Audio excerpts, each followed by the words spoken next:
If you've glanced at the holiday calendar, you might have taken one big gulp. Holidays, sales, promotions, you're not even sure how to tackle the next 3 months. If you're not careful, this holiday season can become rushed and chaotic. We're talking you through the next 3 months so that you can tackle quarter 4 with less chaos. Being an online business owner is full of ups and downs. Some days you can't imagine going back to your 9 to 5, and other days you want to burn your whole business to the ground. We get it. Welcome to Chaos to Conversions, a podcast of practical, no BS strategies to grow your online business. Each week, we're chatting about launching, copywriting, mindset, and more, so you can make sense of the chaos and do more of what works. Join the conversation and let's grow together. Welcome back to Chaos to Conversions. As we mentioned, we're talking all about planning today. Actually, our first episode that we ever did on the podcast was all about planning for quarter 2, and you guys seem to really like that one. It's one of our most played episodes so far. So we thought, why not do another episode? But this time, we can tackle one of the craziest quarters of the year, which is quarter 4. Yeah, so quarter 4 is a bit insane. I mean, we have Halloween, Thanksgiving, Black Friday, Christmas, the election, all sorts of other holidays, Hanukkah, Kwanzaa, Yom Kippur, daylight savings, my daughter's dance recital. You get it. It's just the beginning. A lot is going on. So we wanted to try and take a breath and walk you through month by month to help you plan out this fourth quarter.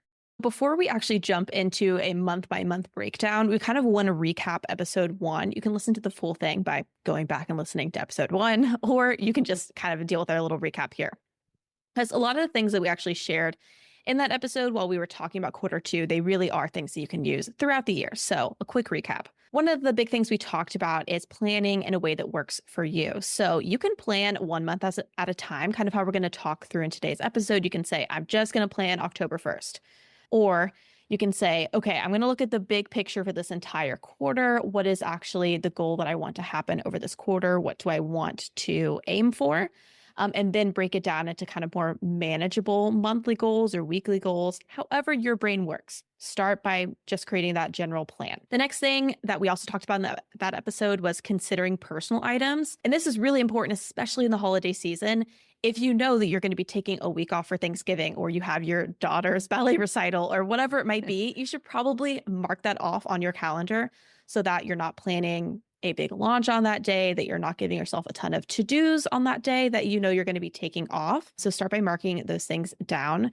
And Melanie also wants to make sure that we mention, don't forget about the million school days your kids might have off, because you want to make sure that your work days and the school days align. Things like teacher conferences, class parties, I don't know, Thanksgiving things you might be doing, like lunches at the school. So also put those things down, because that will help you plan out how you're going to accomplish those goals for the quarter and for each month. After we've taken a look at personal things, which let's all just take a second and remember that allegedly, right, we all build our own businesses to have a better personal life balance with work-life balance, harmony, whatever you want to call it. So once we've sort of taken into account the tons of days, and I put in the million days about that your kids have off for school, I think in October, November, and December, I think there are only maybe 3 5-day weeks that like Lucy has school. So That's it's about crazy. to get it's about to get real wild up in here. Where I live is super inclusive. So we're also off for any Jewish holidays. We're off for Diwali. Like, I love it, but it's a lot to like manage when you're maybe not like thinking about some of the extra, holidays and tasks that you have going on.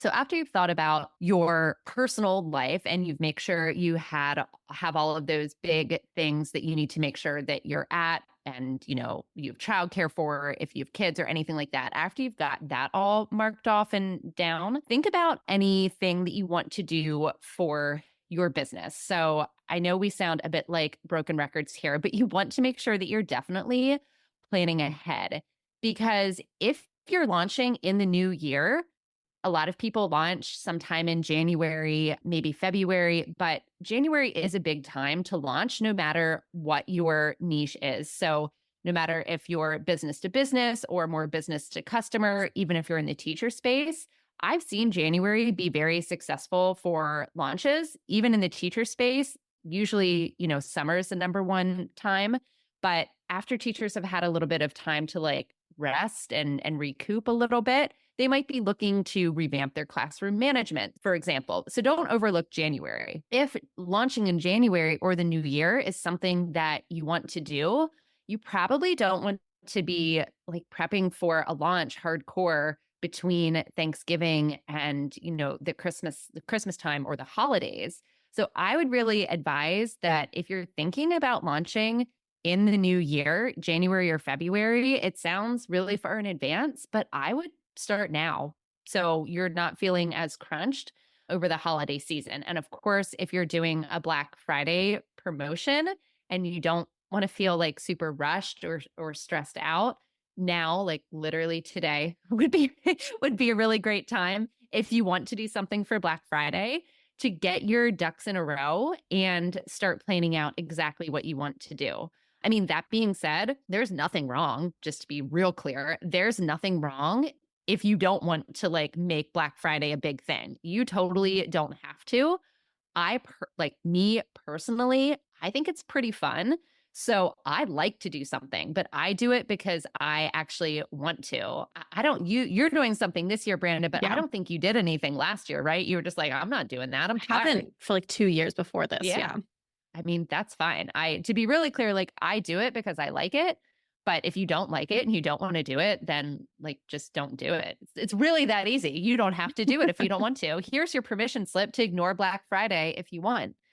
And then once you've kind of got like not your entire quarter one planned, but if you've got an idea of something you'd like to do in January or February, like I said, think about it now and then start to create a little bit of a plan for this fourth quarter. But make sure that you are adjusting your expectations for quarter four. And you might have really great success in quarter four with Black Friday, but there's also a lot of noise during this season. And there's a lot of sales going on and there's a lot of marketing in general. So just make sure you're also being really realistic about your expectations.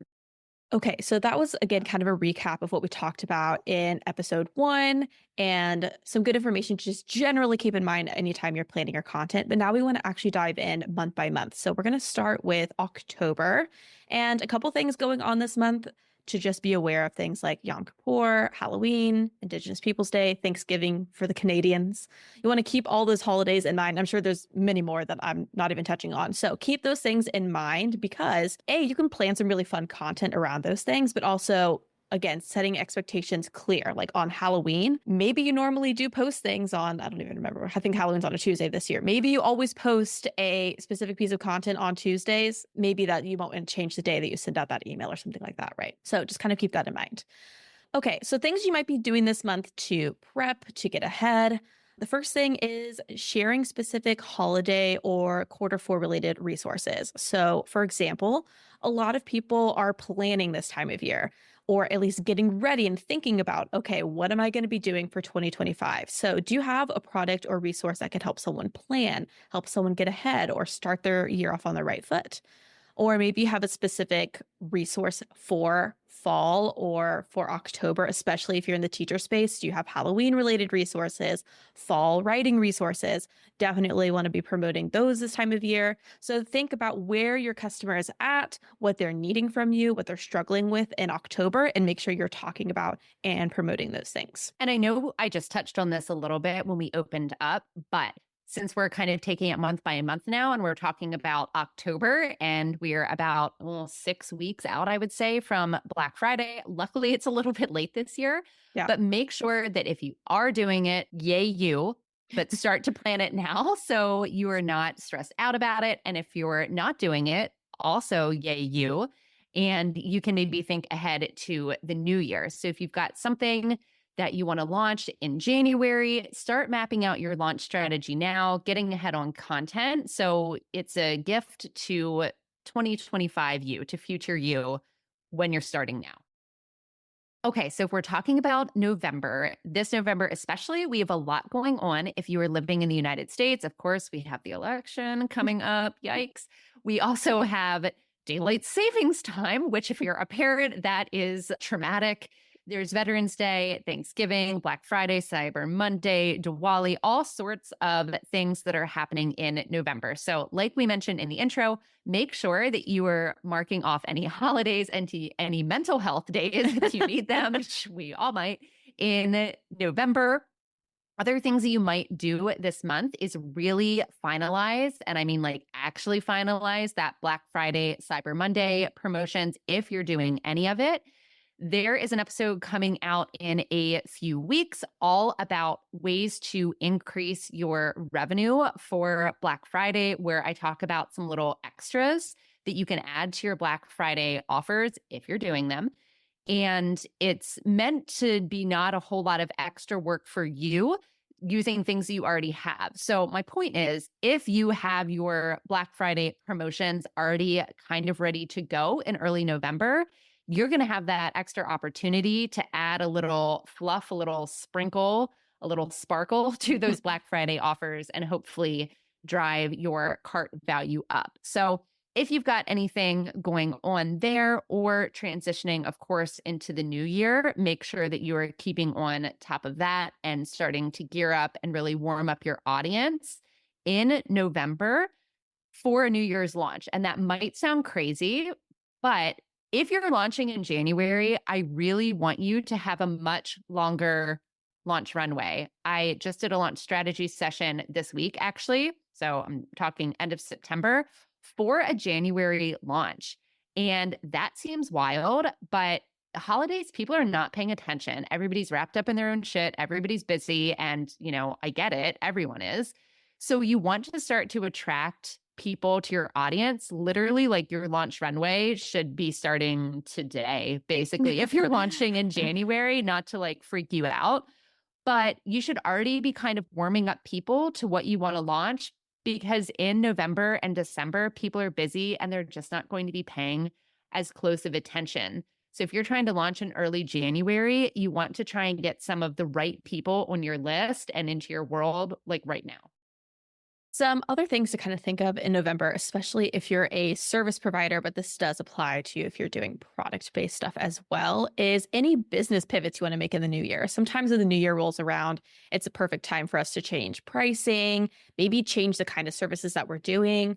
Maybe you were originally selling one type of product and you want to pivot to another type or add something on. And so you want to start thinking about how are you going to be adjusting your website, your services? How are you going to notify people that these changes are happening? So we highly recommend that you start sorting that out now. So when January rolls around, you are ready to go and to introduce this new change that took place in your business. Some other things to consider in November is, as Melanie said, there is a lot going on. We're all really busy. And so maybe consider creating some more fun content. You can still lead people up for a launch, prepare people for a Black Friday sale, and make it a little more lighthearted and fun because, again, there's so much noise this time of year, and we're so stressed and overwhelmed that a lot of times when we're going online and we're kind of looking to escape the stress of our life, we don't want like this really hard-hitting piece of content. Like we want something that we can laugh at and relate to. So consider creating content that's going to be relatable,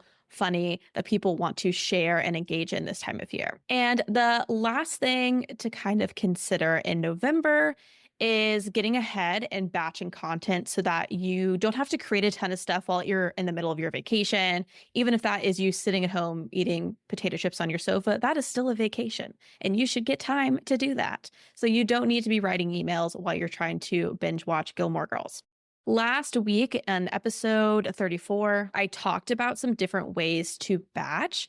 And if traditional batching hasn't worked for you, I dive into that episode about some untraditional ways that you can still get ahead on content, batch ahead, make your life so much easier and stress-free when you have that content ready to go, especially if you are doing something like a Black Friday promotion or a launch. Do not try to write those emails the day before it's happening. You will really hate yourself for that. So try to get ahead. So this brings us to December, where, of course, we have Christmas, Hanukkah, Kwanzaa, New Year's, all of the class parties, recitals, all of the things. So double check your calendar. And I would encourage you to circle back at the beginning of December and like recheck your calendar so you're not missing anything that you really, really want to be at for, yourself or your family. Think about how much time you want to take off, because I feel like a lot of us, again, we started our businesses to be flexible. So you might only be working half of December. I feel like I know somebody, I can't think of who it is right now, who literally takes the whole month of December off. And that's amazing. Love that for her. But make sure that you have realistic expectations of how much time you want off. Now, if you are a service provider, something that you might want to consider doing this month is just really making sure that your expectations are aligned with your clients. So make sure that you have everything you need from your clients, if there's stuff that you need, way ahead of time, just so there's no miscommunication, hurt feelings. People are harder to get a hold of between Thanksgiving and the New Year in general. So just make sure that you're really clearly communicating expectations with your team, or if you are a service provider yourself. Okay, so we kind of touched on a lot of these different things as we've been talking through October and November, but a couple of things you just kind of want to wrap up and finalize this month, especially if you're one of those amazing people who's only working a week or two. I think most of us are probably only working 2 to 3 weeks. Hopefully you're not working the whole month of December. But if you are, bless you. Okay, so most of us are going to be finalizing things here. So you're going to finish your batching. You're going to finalize your launch plans and make sure all of that is good to go. Black Friday is behind you now, or at least mostly behind you since it is a little bit late this year. But you should be wrapped up with those things and making sure everything else is good to go for the remainder of the month so you can take that time off and it's running on its own. Or it's waiting for you when you come back in January to prepare for your launch. You want to make sure all your systems are cleaned out. Go in, check your project management tool, look in your computer, clean things out. So when you start the new year, it's fresh and it's ready to go. And you're not looking at your jumbled old to-do list of random crap that's been sitting there this entire quarter. Also things like scrubbing your email list. Also a great time to just clean things out, start fresh. And if you are someone who's I'm not launching in January, I'm just trying to chill this month, I'm just taking a step back, this is again a great time to just create connections with people, talk about your holiday, create some fun content, focus on email growth. This can be a slower season and it still be successful for your business. So just little ways you can start to move the needle, talk about some of your lead magnets, talk with your ideal people online, and that can be just a really subtle way that you continue growing your business in the middle of a really crazy season. Between all the holidays, potential snow days, and social events, Q4 can feel like a lot. Only you can decide how you want your business to feel during this season. Here's your reminder that you can go all in on a Black Friday event this year, or you can totally sit this one out. Above all, take Q4 to remember why you started your business in the first place. If you need help with planning, whether it be Q1, Q2, or I was going to say Q4. I messed up my numbers. If you struggle with planning and you would love some guidance, I'm bringing back a really special workshop in December. This is my email GPS workshop where I walk you through planning your emails for the next 3 months. You can grab the waitlist link inside the show notes and join. And I'll send you some emails letting you know the specific dates and time, but I'll be revamping this workshop and making it even better. So we're going beyond emails in just 90 minutes. Thanks so much for joining our conversation today. If you enjoyed this episode, please head to your listening app and leave a quick rating and review. If you're on Instagram, share this episode and tag us at Duxbury Digital and at The Relevant Collective. We'd love to hear from you. We'll meet you back here next Tuesday for more practical strategies to take your business from chaos to conversions.